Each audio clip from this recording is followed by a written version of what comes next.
It's time to learn how to control your Skyhawk using only the cockpit instruments for a reference. It's a skill you'll be very grateful for if you ever accidentally fly into a cloud. And it's also very handy when you progress to flying at night.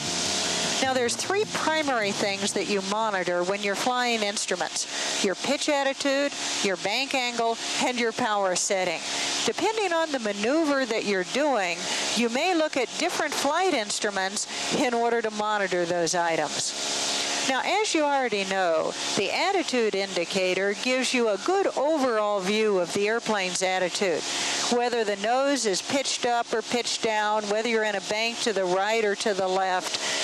In fact, using the attitude indicator is so much like flying by visual reference that it even has the same vulnerability: lack of precision. For instance, if you flew along straight and level by visual reference and never glanced inside the cockpit, you could have a climb rate of, say, 50 feet a minute and never even know it. After 20 minutes, you'd find yourself 1,000 feet higher than you intended. Now, that doesn't happen, of course, because you do look inside the cockpit now and then and check the altimeter and the vertical speed indicator. The same holds true for using the attitude indicator to fly by reference to instruments. Because the attitude indicator does not tell you whether you're actually climbing, turning, or descending, you need to look at the rest of the flight instruments to get precise results. So use the attitude indicator for the big picture, and also whenever you're transitioning into or out of turns, climbs, or descents. Then use the other flight instruments to check up on whether the airplane's doing what you want it to do. And here's a tip that will make it all much easier. Be sure to keep the airplane in trim. That way it'll pretty much stay where you put it, and you'll have a lot less work to do. Now it's time to put on the view limiting device. Have your instructor hold the controls for you while you do it. In my case, I'll have my safety pilot, Cal, hold the controls. Cal, would you take the controls? I've got the controls. I have the controls. Now be sure that all the outside reference is blocked. A little peek may seem like a helpful thing, but actually it can be quite disorienting. While you have the goggles or hood on like this, your instructor will be acting as your safety pilot. The purpose of a safety pilot is to watch very carefully for other traffic, especially when you're ready to start a turn. Now, after you get your pilot's license, whenever you put on a view limiting device to practice your instrument skills, make sure that you have a qualified safety pilot in the other seat, like Cal is acting for me. Now, let's start out with straight and level flight at a normal cruise speed of 110 knots. We're already trimmed for hands off, so just let the airplane fly itself and monitor your progress. Straight and level means maintain a constant altitude and a constant heading. And this means the altimeter and heading indicator should not change. So for nose up and nose down pitch reference, use the altimeter for your primary check. If you're higher than you want to be, lower the nose a little bit. And if you're a little bit too low, then raise the nose. And use the vertical speed indicator as your supporting check, because the needle should be on 0 in level flight. Simply glance from the attitude indicator to the altimeter, back to the attitude indicator, then to the vertical speed indicator, and so on. For bank, use the heading indicator as your primary check. If it shows your heading changing, make a very shallow bank to the left or to the right to correct back to the heading you want. And use the turn coordinator as your supporting check, because in straight flight it shouldn't show any turn. Remember to keep your scan moving from instrument to instrument. Don't fixate on any one, and always come back to the attitude indicator to get the big picture. For your primary check on power, use the airspeed indicator. After all, in straight and level flight, if you've got the power set right, then the airspeed shouldn't change from your intended cruise figure. And you can support that by looking at the tachometer to confirm your power setting. Now, a word of caution here. If the airspeed is off, make sure the pitch is where you want it before you make a power adjustment. Whenever you do make a correction, always look at the attitude indicator and always make small corrections. If you're doing a good job with your scan, you shouldn't need much correction. Big, rapid corrections have a way of making things worse, much worse. Now let's make a standard rate turn. As you remember, a standard rate turn is 3 degrees of turn per second. When you're doing these turns, you'll see that that's fast enough to get the job done, yet slow enough that you can keep things comfortably under control.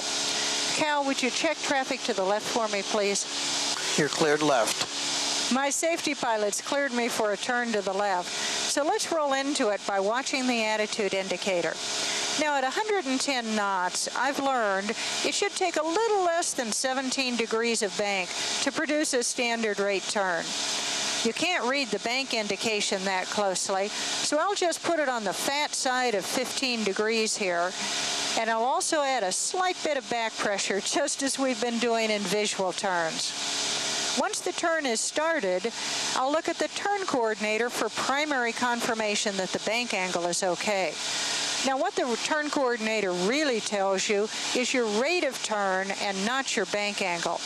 But it does tell you if you need more bank or less bank to keep the turn standard rate. As you know, the turn coordinator is calibrated to indicate a standard rate turn when the miniature airplane's wing is on the index mark. Not enough turn rate for a standard rate turn? You need a little bit more bank. Look at the attitude indicator and make a small increase in the angle of bank. Then glance at the turn coordinator. While you're at it, check that the inclinometer ball is safely in its cage. If not, apply rudder as you need. Remember, you step on the ball. Now what about pitch? Well, if you've applied the correct back pressure, the little ball in the center of the miniature airplane on the attitude indicator should be just ever so slightly higher on the horizon bar. But that's hard to see. So look at the primary pitch check, the altimeter. Since you're in level altitude flight, it shouldn't change. And as before, support that by checking the vertical speed indicator. The needle, again, should be on 0. Just as in visual turns, the airspeed will decay a little bit as you make the turn. So the primary power reference is the tachometer, which shouldn't have changed. Now suppose you want to stop the turn on a specific heading.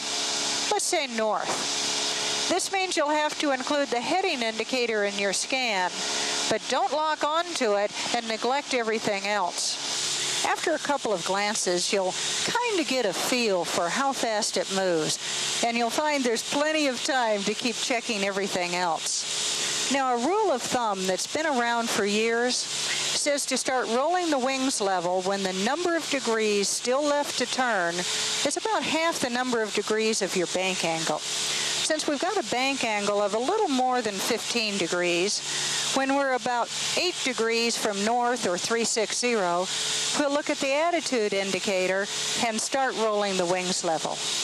Now don't make the mistake of looking at the heading indicator when you're stopping the turn, because the heading indicator cannot tell you when your wings are level. If you do have to correct the heading, use little tiny bank angles, never more than half the number of degrees you need to turn. For instance, if you need 4 degrees of correction, use just 2 degrees of bank angle. That's not very much, and that's the whole point. Now another thing, if you ever feel disoriented or things seem to be getting out of control, altitude unwinding, airspeed going into the yellow arc, whatever, just focus on the attitude indicator and fly the miniature airplane into straight and level position. Then if you have time, check the tachometer for someplace between 2,000 and 2,400 RPM. And at that point, just hang on till your head bone feels comfortable again. Okay, now let's do a constant airspeed climb at 85 knots. That's towards the higher end of the recommended climb speeds from the pilot's operating handbook. But it will give my safety pilot better visibility over the nose, plus good engine cooling and an acceptable rate of climb. If you want a better rate of climb, you can use a slightly slower speed. Start by smoothly raising the nose a little bit above the first reference mark on the attitude indicator, and let the airspeed decrease towards 85 knots. It'll help if you give the trim tab a little nose-up tweak to lighten that back pressure. And of course, apply right rudder to keep the ball centered. Now when the airspeed's down almost to 85 knots, add full power and a little bit more right rudder. Once you're established in the climb, the airspeed indicator becomes your primary reference for pitch. And that's because your airspeed is what you want to keep constant. Make small adjustments up or down in your pitch attitude to keep that airspeed at 85. Now support that with a vertical speed indicator, which at my weight is showing around 600 feet a minute climb. Now for your bank, since this is a straight ahead climb, use the heading indicator as your primary reference. You want to make sure that your heading's not changing. And the turn coordinator is your support instrument. The wings on the miniature airplane should be level. Now your primary and only check for power is the tachometer. That's because you're using the airspeed indicator for your pitch reference. Just verify that the engine's giving you all it's got. Now let's level off at 4,000 feet. And we want to level off at climb airspeed. So when we get almost to 4,000 feet, right about here, just reduce the power to, about 1,800 RPM. That should be about enough for level flight at 85 knots at this weight. Now when you reduce the power, the nose will drop down by itself. So while you transition to level altitude flight, just watch the attitude indicator to make sure the nose ends up where you want it. Since you're slower now than cruise, you'd expect to be a little bit more nose up. The bottom of the miniature airplane's wings, resting about on the upper edge of the horizon bar, should be about right. Use the altimeter with support from the vertical speed indicator to make sure you're not climbing and not descending. Then adjust your pitch trim if you need to. Now it's time to start downhill, and that's simplicity itself. Just reduce the power to, about 1,500 RPM, and the Skyhawk comes down gently at 85 knots. As you reduce the power, the nose drops down by itself. So during the transition to the descent, again watch the attitude indicator to make sure the nose ends up where you want it. And don't forget to add a touch of left rudder. It should look just about like level flight did at 110 knots, with the miniature airplane covering the horizon bar. Add a touch of nose-up trim if you need it, and then cross-check the flight instruments to make sure the airplane's behaving the way you want it to. Because this is a constant airspeed descent, the airspeed indicator is again primary for pitch, like it was in the climb. Make small nose-up or nose-down adjustments to keep your airspeed at 85 knots. Now supporting that is the vertical speed indicator, which shows about 500 feet per minute descent. And as in the climb, the heading indicator and the turn coordinator verify your bank. Since it's a straight-ahead descent, they shouldn't show any turn. Now let's level off at 3,500 feet and keep our speed at 85 knots. Now you've got a little over a ton of Skyhawk coming down out of the sky at about 500 feet per minute. It's going to take some energy to stop that descent. The way you do that is to add power before you reach your altitude. So about 50 feet above your target altitude, start adding power back to the power required for level flight. Well, we're about 50 feet above our target altitude, so I'll bring the power back in to, about 1,800 RPM. And because you're in trim, your faithful Skyhawk almost levels itself off right on the money, with just a little help. Just nail the correct 85-knot level flight attitude on the attitude indicator.